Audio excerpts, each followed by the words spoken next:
PFC spiritual ప్రేక్షకులకు స్వాగతం. మనము వసంత నవరాత్రులు వచ్చేసినాయండి చైత్రమాసంలో. మరి ఆఖరి రోజు వచ్చేసాం, చైత్ర శుక్ల నవమి రోజు వచ్చేసాం. ఈ రోజున చక్కల మనకి శ్రీరామచంద్ర ప్రభువుని మనం పూజ చేసేస్తున్నాం. ఒక పక్క పానకం, వడపప్పు ఇవన్నీ కూడా తాగేస్తాం.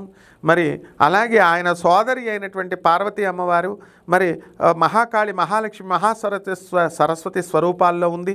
మరి అటువంటి మహాకాళి, మహాలక్ష్మి, మహాసరస్వతి స్వరూపిణి అయినటువంటి ఇంద్రకీలాద్రి నివాసిని అయినటువంటి శ్రీ బెజవాడ కనకదుర్గమ్మ తల్లి యొక్క నవదుర్గల రూపాలలో ఆఖర రూపమైనటువంటి సిద్ధిదాత్రి అమ్మవారి యొక్క పూజను మనము ఈ శుక్లపక్ష చైత్ర మాసంలో నవమి రోజున మనం చేసుకోవాలండి. అందువలన ఇక్కడ ఉదయం చేసుకోవచ్చు, సాయంత్రం చేసుకోవచ్చు, పూజ ఎప్పుడైనా సరే. ఇక్కడ అమ్మవారిని ఏమని మనం ధ్యానించాలి జగన్మాతను అంటే, లక్ష్మీం క్షీర సముద్ర రాజతనయాం శ్రీరంగధామేశ్వరీం దాసీభూత సమస్త దేవవనితాం లోకైక దీపాంకురాం శ్రీమన్మందగడాక్షలబ్ధవత్ బ్రహ్మేంద్ర గంగాధరా త్వాం త్రైలోక్య కుటుంబినీం సరసిజాం వందే ముకుంద ప్రియం అంటూ ఆ ముకుంద ప్రియ అయినటువంటి ఆ మహాలక్ష్మి స్వరూపిణి అయినటువంటి ఆ యొక్క సిద్ధిదాత్రి అమ్మవారిని మనము ఈ రోజున మనం పూజ చేసుకుంటాం. ఇక్కడ నవదుర్గల శ్లోకంలో క్లియర్గా చెప్పింది. ప్రథమం శైలపుత్రేతి, ద్వితీయం బ్రహ్మచారిణి, తృతీయం చంద్రగంటేతి, కూష్మాండేతి చతుర్దకం, పంచమం స్కందమాతేతి, షష్టం కాత్యాయిని చిత, సప్తమ కాళరాత్రిస్థ మనకి మహాగౌరీతి చాష్టమం, నవమం సిద్ధిదాత్రి ఛా అని చెప్పబడింది.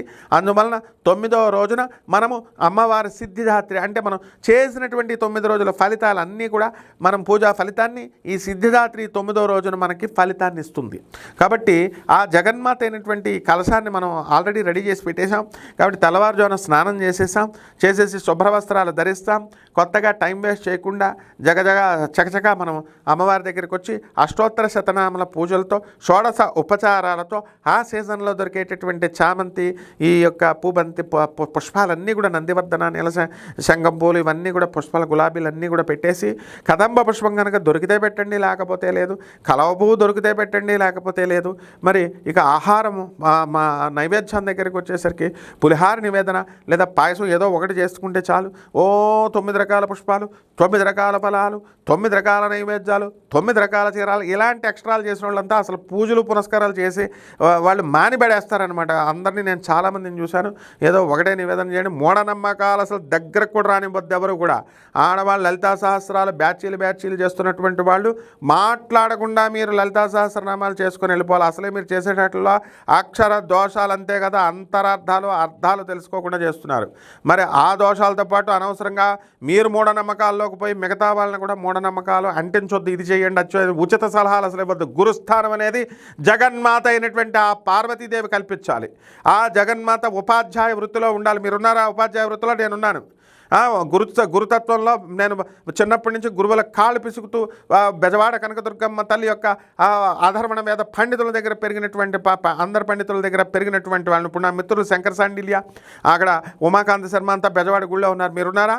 కాబట్టి చక్కగా మూఢనమ్మకాల ప్రక్షాళనే నా ఉద్యమం.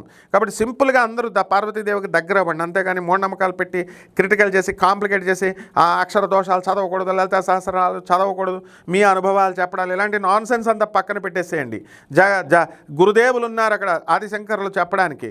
ఆయన వాళ్ళ అనుభవాలతో వీళ్ళకి రియలైజేషన్ తీసుకొస్తారు. మీరు ఇంటర్ఫియర్ కాకండి. Don't interfere in to the duties of the Guru and between the devotees and the goddess Durga. ఇక్కడ మనం నైవేద్యాన్ని, ఆ పులిహారను ఏదో ఒక నైవేద్యం, ఒక రకం నైవేద్యం పెట్టేసి హారతి ఇచ్చేయండి, తాంబూలం ఇచ్చేసేయండి. ఏ తత్ఫలం శ్రీ పరదేవతార్పణమస్తు అంటూ పార్వతీదేవికి, ఆ సిద్ధిదాత్రి అమ్మవారికి సమర్పించేయండి. మీ కోరిన కోరికలు అన్నీ కూడా ఆ జగజ్జనని అయినటువంటి ఆ పార్వతీదేవి, ఆ సిద్ధిదాత్రి మీ కోరికలను తీరుస్తుంది. ఈ విధంగా ఈ వసంత నవరాత్రుల 9 రోజుల యొక్క ఫలితాన్ని మీకు ఇస్తుంది. ఈ వ్రత సిద్ధిరస్తు, మీ అందరూ చేసిన వ్రతం ఫలిస్తుంది. శోభామస్తు.